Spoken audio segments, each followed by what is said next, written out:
এজন graphic ডিজাইনাৰৰ চবতছে main বস্তুটো কি জানে? তেওঁৰ লেপটপটো।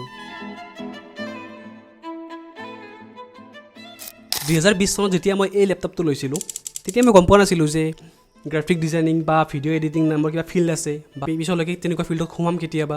31,000 এই লেপটপটো লৈছিলোঁ আৰু লাষ্ট 2 বছৰ ধৰি মই এইটো লেপটপতে ডিজাইনিং কৰি আহিছোঁ। কিন্তু এতিয়া কেছটো হ'লে এনেকুৱা যে মই এইটো ভিডিঅ' এডিটিং কৰিব নোৱাৰোঁ, কাৰণ ভিডিঅ' এডিটিঙত বহুত হেভি লেপটপ লাগে বা হেভি স্পেচিফিকেশ্যন লাগে, যিটো মই এইটোত নাই, একদমেই নাই। আৰু প্ৰয়োজন হৈছে যিহেতু ল'বতো লাগিবই, তো সেইকাৰণে ল'ব গৈছোঁ মই মোৰ ফাৰ্ষ্ট গেমিং লেপটপ। বহুত এক্সাইটেড হৈ আছোঁ। ফাৰ্ষ্ট বুলি কিয় কৈছোঁ দেখাই আছোঁ, কাৰণ মোৰ তাতে যিকেইটা লেপটপ আছে, মানে যিটো লেপটপ আছে, তো এইটো লেপটপ আছুছ মই 31,000 লৈছিলোঁ। এইটো গেমিং নহয়, এইটোত মানে প্ৰডাক্টিভিটি কামবিলাক কৰিব পাৰি, বাট সেইবিলাক কামটো একদমেই কৰিব নোৱাৰি। তাৰপিছত এইটো হ'ল লেপটপ, যিবিলাকে মিনি ব্লগ চাই নিশ্চয় গম পাব যে এইটো মই গুৱাহাটীৰ পৰা লৈ আহিছিলোঁ, দাদা এজনৰ পৰা। কিন্তু এইটো চলিব বুলি ভাবিছিলোঁ, কিন্তু নচলিলে এইটো।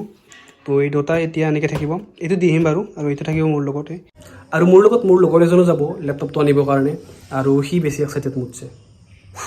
আৰু বস্তুবিলাক বাকী স্পেচিফিকেশ্যনবিলাক টেষ্ট কৰিম আৰু সেইটোৱে ন। তো আপোনালোকক আমি ডাইৰেক্ট লগ পাই আছোঁ নলবাৰীতে। স্কুটিখনৰ পেটটো ভৰাই অলপমান এক্সাইটমেণ্টৰ সৈতে আমি আহি পাওঁহি নলবাৰী। দোকানখন পায়ে মই চিধাই ভিতৰলৈকে সোমাই আহিলোঁ, আৰু এইখিনি জেগাত ভইচ অভাৰ কৰি আছোঁ কাৰণ পাব্লিকত ব্লগিং কৰা কনফিডেঞ্চটো মোৰ এতিয়াও আহিব বাকী। বাৰু অলপমান টাইম ৰখাৰ পিছত ফাইনেলি মোৰ লেপটপটো আহিলে, আৰু মইনো কি লাগি গ'লোঁ চিধা আনবক্সিং কৰাত।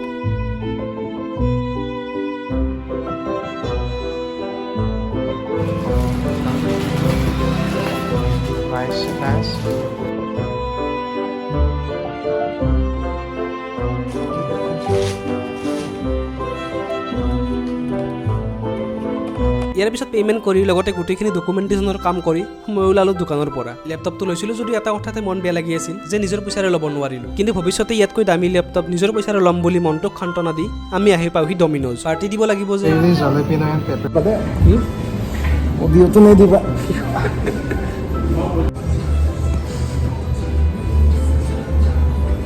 প্ৰায় আধা ঘণ্টামান ৰখাৰ পিছত ফাইনেলি আমাৰ পিজ্জা ৰেডি হৈ আহে।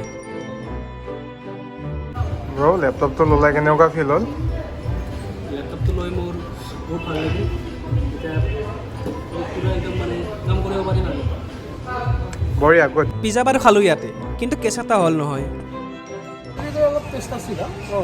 তো কথাটো মানে এনেকুৱা, আমি ডমিন'জত যিটো এক্সপেক্টেশ্যন লৈ এক্সপেক্টেশ্যন আমাৰ একদম নিমিলিল। একদম ফাল্টু পিজ্জা আছিল ন, ভাল লগা নাই একদম। আমি ভালেই অৰ্ডাৰ দিছিলোঁ, কিন্তু এক্সপেক্টেশ্যন একদম নিমিলিল আমাৰ। সঁচাকৈ ডমিন'জৰ পৰা ইমান ঘাটিয়া পিজ্জা এক্সপেক্ট কৰা নাছিলোঁ। বাৰু পিজ্জাৰ কথা বাদ দি এতিয়া লেপটপত ফ'কাছ কৰা যাওক। বাৰু আজিৰ ব্লগটো ইমানেই আছিল, লগ পাম অন্য এটা ভিডিঅ'ত। তেতিয়ালৈকে ছাবস্ক্ৰাইব কৰিয়ে যাব দেই। তো এতিয়া টাইম হৈ গ'ল, মানে এতিয়া মানে যিবিলাক